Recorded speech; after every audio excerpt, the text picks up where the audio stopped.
গুৱাহাটীৰ সৰুসজাই ষ্টেডিয়ামত অনুষ্ঠিত হ'বলগীয়া মেগা বাগৰুম্বা নৃত্যৰ বাবে মৰিগাঁৱত আখৰাৰ শুভাৰম্ভ।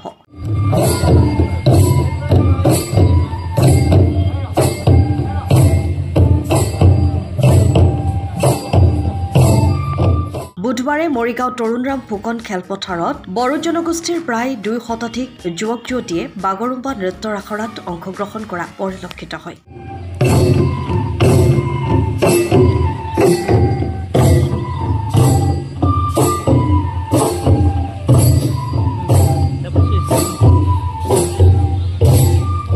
বিটিআৰ প্ৰশাসন আৰু অসম চৰকাৰৰ তত্বাৱধানত বিশ্ব ৰেকৰ্ডৰ বাবে গুৱাহাটীৰ সৰুসজাই ষ্টেডিয়ামত অনুষ্ঠিত হ'বলগীয়া মেগা বাগৰুম্বা নৃত্যৰ বাবে মৰিগাঁও জিলা বড়ো সাহিত্য সভা, এপছু, বড়ো মহিলা সন্মিলন, বড়ো কৃষ্টি বিকাশ চৰাকে আদি কৰি সংগঠনসমূহৰ সমূহীয়া প্ৰচেষ্টাত বাগৰুম্বা নৃত্যৰ আখৰাৰ শুভ উদ্বোধন কৰে তিৱা সাহিত্য পৰিষদৰ মুখ্য কাৰ্যবাহী সদস্য জীৱন চন্দ্ৰ কোঁৱৰে। আনহাতে Sony TV super dance season 5ৰ টপ 12ত স্থান লাভ কৰা মৰিগাঁও জিলাৰ 10 বছৰীয়া অপ্সৰা বড়োক সকলোৱে সহায় আৰু আশীৰ্বাদ কৰিবলৈ আহ্বান জনায়। বাগৰুম্বা মেগা অনুষ্ঠানভাগ আজি সমামনি কৰিবৰ কাৰণে তেখেতসকলে যি প্ৰয়াস কৰিলে, বিশেষকৈ বড়ো ছাত্ৰ সন্থা আৰু বড়ো সাহিত্য সভা আৰু আবুফা বিষয়ববীয়াসকলে মই তেখেতসকলক ধন্যবাদ আৰু কৃতজ্ঞতা জনাইছোঁ। আমি জানিবলৈ পাই অতি সুখী হৈছোঁ এই বাগৰুম্বা নৃত্যৰ জৰিয়তে আমাৰ এই বাগৰুম্বা নৃত্য বিশ্ব দৰবাৰত প্ৰতিষ্ঠা কৰিবৰ কাৰণে আমাৰ অসমৰ মাননীয় মুখ্যমন্ত্ৰী মহোদয়ে ইতিমধ্যে প্ৰয়াস কৰিছে। তাৰেই ফলশ্ৰুতিত তেখেতসকলে আজি বাগৰুম্বা নৃত্যটো ইয়াতে ভালভাৱে প্ৰশিক্ষিত কৰি আমাৰ মৰিগাঁৱৰ পৰাও তেখেতসকলে প্ৰায় কিমান 200 শিল্পীক তেখেতসকলে ইয়াতে প্ৰশিক্ষণ দিয়াৰ ব্যৱস্থা কৰিছে। মই ভাবোঁ যে তেখেতসকলে যথেষ্ট অভিজ্ঞ। আমাৰ ইয়াতে আজি প্ৰথম আৰম্ভণি মই দেখিয়ে মই গম পালোঁ যে আমাৰ ছোৱালীবিলাকে ইতিমধ্যে বাগৰুম্বা নৃত্যৰ বিষয়ে যথেষ্ট অভিজ্ঞতাপুষ্ট, যথেষ্ট অভিজ্ঞ। আৰু ইয়াতে তেখেতসকলে আজি প্ৰথম নৃত্য প্ৰদৰ্শন কৰি আমাক যিখিনি মানে দেখুৱালে তাৰ কাৰণে মই তেখেতসকলক সঁচাকৈ ভাল পাইছোঁ আৰু তেখেতসকলে যথেষ্ট অভিজ্ঞপুষ্ট। আৰু এটা কথা আপোনালোকে শুনি ভাল পাব, বড়ো সমাজৰ কথাটোতো আপোনালোকে জানে, আমি জানো, সকলোৱে জানো, যথেষ্ট ডেভেলপমেণ্টৰ বিষয়ে এতিয়া বড়ো সমাজখন আগবাঢ়ি গৈছে। এই ক্ষেত্ৰত আমাৰ মৰিগাঁৱৰে গৌৰৱ, আমাৰ গেৰুৱা মানে বানমুৰি এগৰাকী ছোৱালী ছনী টিভি ছনী 5ত তেখেতে নৃত্য প্ৰদৰ্শন কৰি আছে। তেখেতৰ নৃত্য পাৰফৰ্মেঞ্চ আমি দেখিবলৈ পাইছোঁ। মোৰ ওচৰতো তেখেতসকল আহিছে, তেখেতৰ ছোৱালীজনীক লৈ আহিছে। ময়ো যি পাওঁ সেইখিনি সহায় কৰিবৰ কাৰণে চেষ্টা কৰিছোঁ। মই এটা কথাহে আহ্বান কৰিম মৰিগাঁওবাসী যে আমাৰ গেৰুৱা বানমুৰি বা আমাৰ মানে কি কয় জাপুৰ বানমুৰি অঞ্চলৰ পৰাও এগৰাকী খুব কম বয়সীয়া ছোৱালীয়ে ছনী টিভিত এতিয়া ডেন্স কৰি আজি মুম্বাইত ডেন্সত অৱস্থাত আছে। গতিকে তাইৰ কাৰণে মই আশা কৰিছোঁ যে আমাৰ এই মৰিগাঁওবাসী ৰাইজে আজি মিডিয়াৰ জৰিয়তে মই আহ্বান কৰিব বিচাৰিছোঁ যে সকলোৱে যেন তাইক সমৰ্থনত তেখেতক সমৰ্থন কৰি আগবঢ়াই নিয়াৰ ক্ষেত্ৰত যেন সকলোৱে যেন সহযোগিতা কৰে। তাৰ কাৰণে মই মৰিগাঁওবাসী ৰাইজক মই আহ্বান ৰাখিছোঁ। কাৰণ এই ছোৱালীজনীৰ ভৱিষ্যত মই দেখিবলৈ পাইছোঁ, যথেষ্ট ভাল নাচিছে। মৰিগাঁৱত যথেষ্ট সংখ্যক ল'ৰা ছোৱালী এই ছনী টিভিয়ে হওক বিভিন্ন মাধ্যমত তেখেতসকলে উজলি উঠিছে। তাৰোপৰি মই এইটোহে ক'ব বিচাৰিছোঁ যে আমি জনগোষ্ঠীয় ছোৱালী হিচাপে, জনজাতিৰ ছোৱালী হিচাপে তাই যে খুব দুখীয়া ঘৰৰ ছোৱালী, তাই এটা পাৰফৰ্মেঞ্চ দেখাবৰ কাৰণে যে আগবাঢ়ি গৈছে, তাৰ কাৰণে মৰিগাঁওবাসী যেন তেওঁক এইখিনি সহায় আৰু সহযোগিতা কৰাই নহয়, এইখিনি সমৰ্থনত যেন তেওঁক লাইক শ্বেয়াৰ ইনষ্টাগ্ৰাম এইবিলাক দি আছে মিডিয়াৰ প্ৰতি ল'ৰা ছোৱালীবিলাক আজিকালি জানে, শিক্ষিত যুৱকচামে যুৱতীসকলে এইখিনি ক্ষেত্ৰত যেন অকণমান ছোৱালীজনীৰ কাৰণে আশীৰ্বাদ কৰে। তাৰ কাৰণে মই মৰিগাঁওবাসী মোৰ ফালৰ পৰা আহ্বান ৰাখিছোঁ।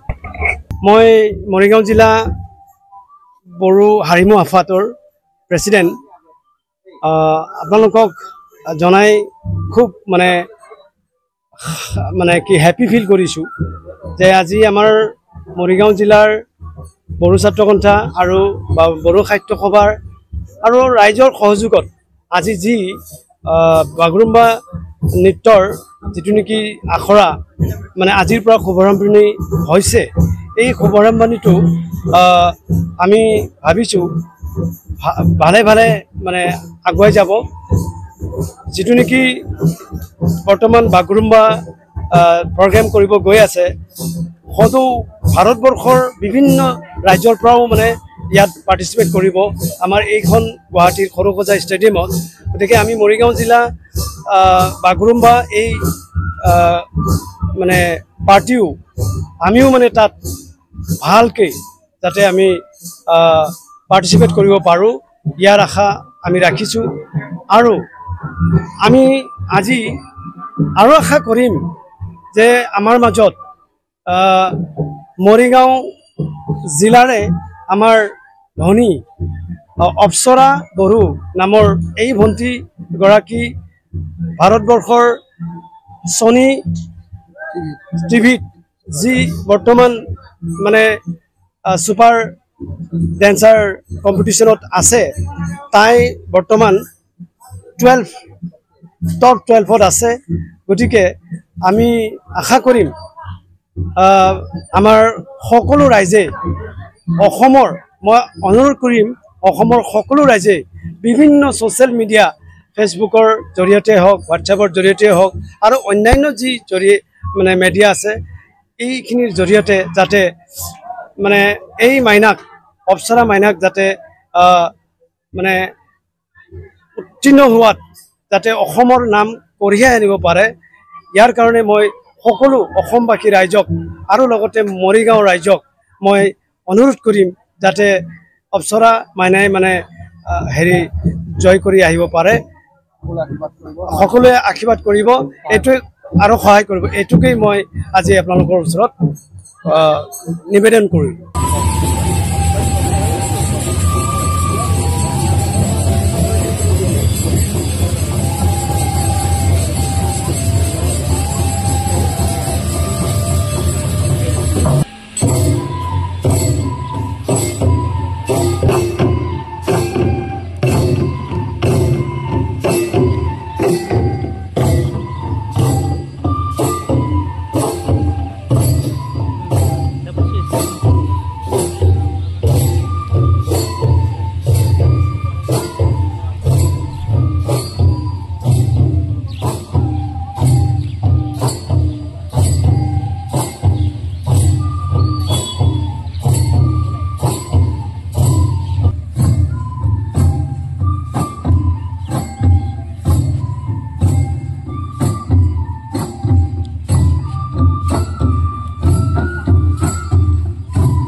মৰিগাঁৱৰ পৰা Shashikanta Bordoloi report time of Assam. আপুনি ঘৰখনত জাপানী চৌকাত, দৰ্জা, খিৰিকী, গ্ৰিল, গেট আদি লগাব বিচাৰে নেকি, যিবোৰ দীৰ্ঘদিন অটুট থাকিব? তেন্তে পলম নকৰিব, আমাৰ বিপণীলৈ আহক। যোৰহাটৰ একমাত্ৰ আমাৰ বিপণীত এনে উন্নত সামগ্ৰী উপলব্ধ। এই মেচিনটোৱে বেণ্ড কৰা হয়, দৰ্জা, চৌকাত আৰু উইণ্ডো বনোৱা হয়।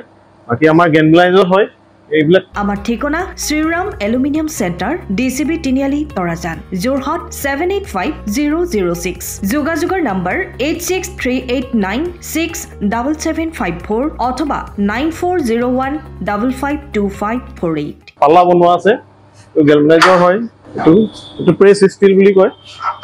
গেলমেনাইজৰ উইণ্ডো হয়। ইয়াত ষ্টীলৰ এইবিলাক গ্ৰিল দিয়া আছে, এক্সট্ৰাকে গ্ৰিল প্ৰয়োজন নাই। গ্ৰিল চব লাগি গৈছে আৰু এইফালে মস্কিটো নেটো দিব পাৰে এইটো মস্কিটো নেট এইফালে বেক চাইডে মস্কিটো নেটৰ পাল্লা আছে পকাত নি পিনে ঘৰটো আৰম্ভ কৰোঁতে লৈ যাবলগীয়া হয় তেতিয়া পকাত দি দিলে মানে ইয়াত ঢেলাই সোমাই যাব মছলা সোমাই যাব বালি মছলাটো ভৰাই দিলে মানে মজবুত হৈ যাব ইয়াৰ সময়ৰ খবৰ সময়ত পাবলৈ ফলো কৰক টাইম অফ